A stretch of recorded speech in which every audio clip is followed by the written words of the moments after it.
and today I'm going to give you 5 ways to add value to your retail property. And I know retail properties have had a bad rap and people go, oh, cafes are going broke, oh, I don't know how good they are. But I've been to cafes where they are busy at 9:30 at night. I've been to Chinese dessert places where they're still packed with a queue at 10:30 at night. I've been to cafes in the morning at 7 a.m. where they serve amazing coffee in Melbourne and there's like just queues of people. So cafes are still alive. But I'm not talking about cafes. I'm talking about what exactly is a retail premise. You've got hairdressers, you've got beauty therapy, you've got dentists, and H&R Block loves to be a corner position retail, and you've got a lot of NDIS coming through. You've got a lot of government enterprise. Every Centrelink is ground floor, remember? Medical centers are also on the ground floor. Pharmacists, they're all what we call retail shops. Most people in their head think retail shops is, someone putting out clothes and selling high-end clothing. No one ever visits it. Why should we bother investing in that? That's not what I want. Or it's a cafe and it gets quiet and stuff. But we know that a cafe can really do thousands of dollars in a day. We know that there's a demand for your NDIS properties. There's a demand for community service tenants. We know there is a demand for corner for dentists or for accountants. We know all of those things are in demand.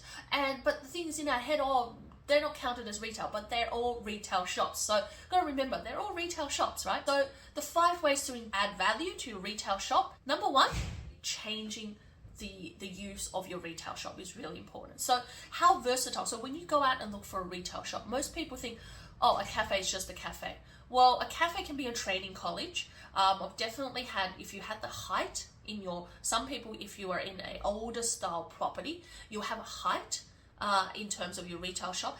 That really lends well to ballet schools, karate training, and other training organizations that are dancing, bouncing, jumping up and down. So, and they, it's very hard to find those premises out there. So versatility and change of use of the property is really, really important, right?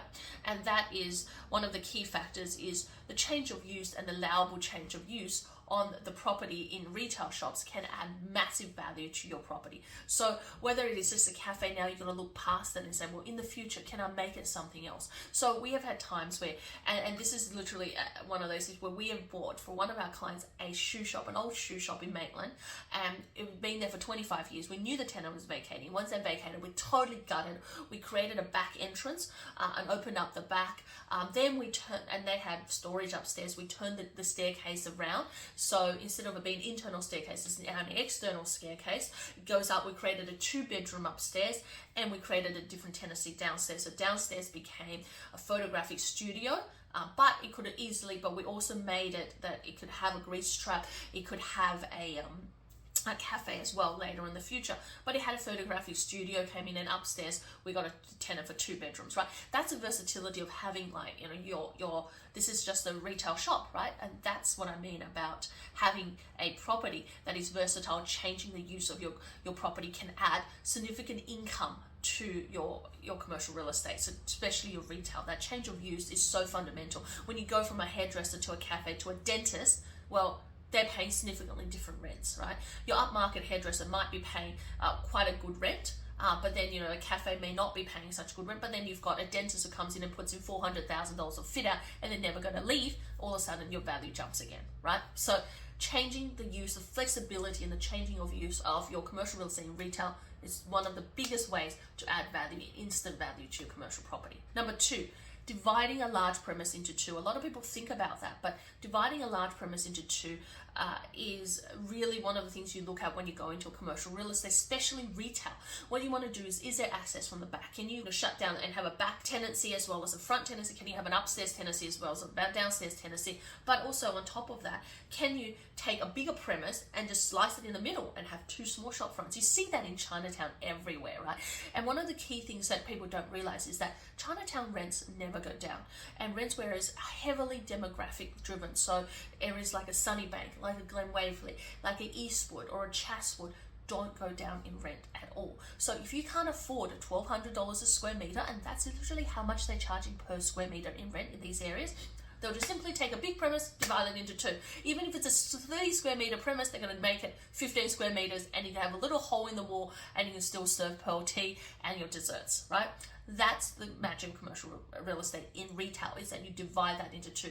But you've got to look at, your air conditioning, your lighting, and you'll look at how you can secure back door, front door areas and entranceways for your tenant when you're looking at buying a retail premise, right? But that is important because you're going to look at 1, 2, and 3 tenants potentially in there. But the more you create, and definitely, who hasn't gone to a Chinatown and realized that there's a travel agent near a cafe, or they've been in there and have seen a butcher's inside the supermarket, right? That's all about taking one tenancy and dividing it into multiple tenancies. And in fact, we see that in a lot of the tourist areas as well. We've seen a cafe next door to a gift shop and things like that. So that is the clever way of adding more cash flow into your pocket and adding value as a result of that. So really, if you already have a tenant and you're thinking they've got empty space, talk to them. Talk to them about how you can take back some space, create another area for them as well. So that is one of the great keys of adding more cash flow and then more back area growth for your commercial real estate. Number 3 is about the fit out and access and disability and everything else. So fit out in retail is probably more important than any other type of commercial real estate. And the reason for that is, well, when someone comes into a retail premise, they want to be wowed, whether it is a cafe, whether it is a hearing place, or whether it's a law firm or an accounting firm. They want to be wowed. And the reason they want to be wowed is because they're just walking into a door, they open the door and they go, wow, what's here, right? So fit out and presentation is really important, and that leads to the rent that you get for the premise. So if you're willing to invest money into the fit out of the property, you could get really good tenants with really good rents. Right, so a cafe fully fitted out with a commercial kitchen and everything else, you're going to get really good rent for it because you can charge a little bit higher. Helping your tenant in terms of hairdressing, with all of the basins and everything else already there, again, better rents, right? And also just having basic layout of the property maintained really well. Your lighting, your walls, your heating or cooling, plus disability toilets. A lot of retail shops, when they're part of a shopping strip, have toilets for their staff, and it's sort of out of the back. They have to lock up and go around. Imagine someone running a cafe, they have to go to the bathroom, there's nothing internal, they have to sort of go around to the back. That's really, really not convenient. And what about other clients that come through and they have to go to the bathroom, they have to go to the back? Again, not convenient. Having a amenity inside the property really changes the value and the perception of the property. And again, you can charge a little bit more. So it's all about charging a little bit more.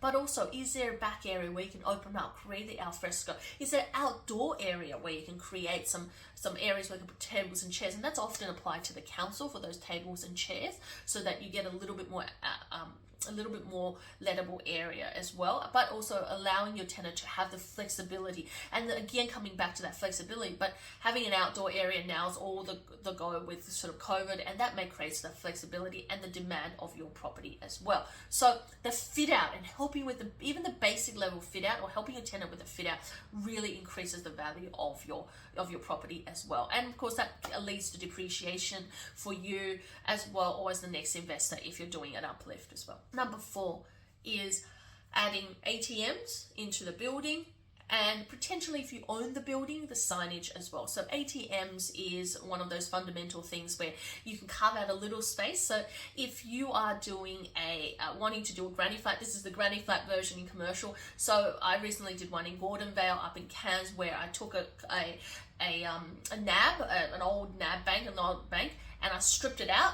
And I got a noodle bar in there who's paying $60,000. Now, they will pay $60,000 with or without the little area being carved out, right? So carving out a little area, and I negotiated with NAB, who left previously, to put in their ATM or leave the ATM there and restructure and put it in there on a 3-year lease of $7,000. I'm getting $7,000 more into my pocket, where, I would have rented out the premise at $60,000 anyway, but now I got $67,000, and that adds to the additional value of the property. So that is sort of the ATMs outside in the window. It is a key to collecting some cash flow. But if you don't have that and you're in a key location, as some of my clients have retail shop fronts, like 2 or 3, nothing on top, but they're in a corner, signage on top, digital signs, pays about anywhere from $7,000 to $20,000 a year, depending on where you are.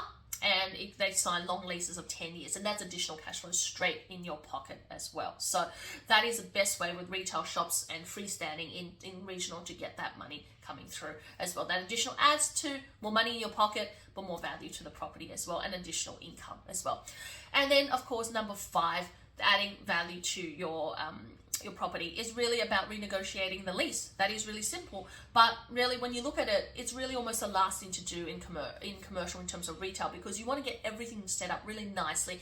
You want to create a demand and buzz for your property more than, say, office space. Office space we talked about last week, just as it is. There's many ways you can divide it up and get your tenant in.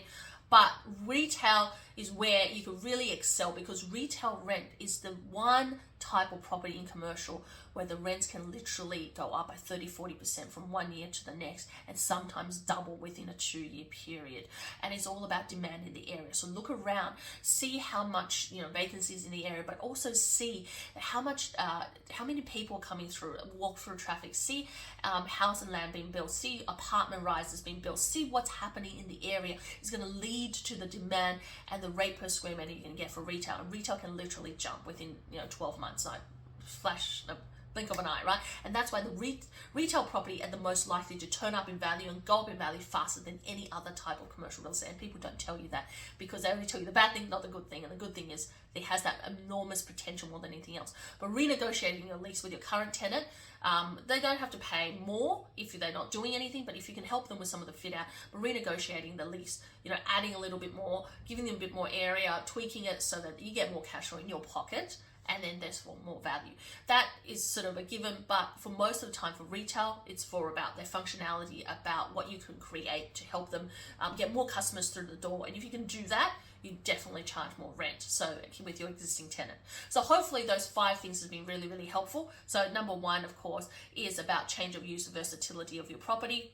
Number 2 is about fitting it out and making sure that the property has all the amenities that you need and a really lovely fit out to attract a different type of tenant. Number 3 is about how you can take a big premise, divide it into smaller premises, but get a higher rent or the same rent, or just that versatility. Number 4, building ATMs, signages, and additional income, mezzanine floor, or sometimes there is no mezzanine floor, but it's high enough ceiling so you can actually create a little mezzanine area for people to eat up top, or an area where you can create a function room. Number 5, renegotiating the lease on the premise so you create more value. So it's all about more cash flow, more value growth, and more added value for your commercial property. If that's what you're looking for someone to help you with that, looking for someone to be able to guide you through, build a portfolio, and ultimately create wealth through commercial real estate, through cash flow growth and uplift, check us out, helentarrant.com, unicorn.com.au.